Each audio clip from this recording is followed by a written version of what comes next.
So I have two products here. You can get them in all different brands, Grit and Oyster Shell.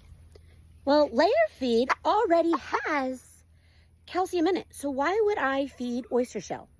Well, that's because we have roosters. I have Clyde and I've got a couple silky roosters in the silky pen.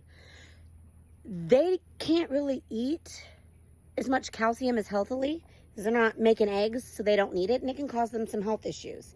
So we go ahead and we feed an all flock feed, and then I just put out Oyster Shell so that the hens can get what they need. This also works better if we have chicks that are in there or anything like that, and it keeps him healthier.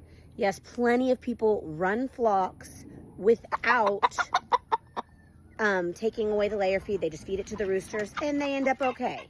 But we're not doing that here, and I'm getting pooped on. All right, I'm going to let Clyde go because he wants to go be with his ladies. The other thing, though, is Grit. Because since I feed them more than just pellets, you know, I feed them some scraps and I let them have some scratch every once in a while as a treat. Scratch is not a full feed. You should not feed only scratch to most birds.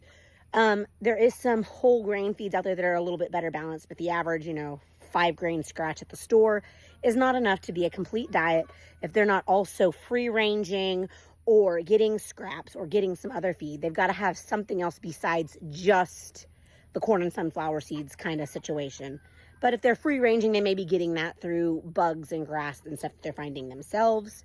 But we do the Grit because it helps them. They have a crop, which is air and gizzards, and that helps them grind up their food. It's not like the normal human stomach. And the Grit, they actually swallow the rocks and they keep them in there to help grind up the food.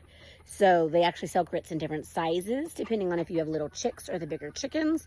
A lot of the times the little chicks don't need it as bad because they're just on chick food. But the older chickens, like I brought out a little bit of cabbage earlier, and they even got a little bit of brisket this morning. So they need the extra stuff to grind up the feed. We also don't want these cute little babies getting into too much calcium just yet. It wouldn't be so good for them, but we keep them isolated right now. They're getting chick feed.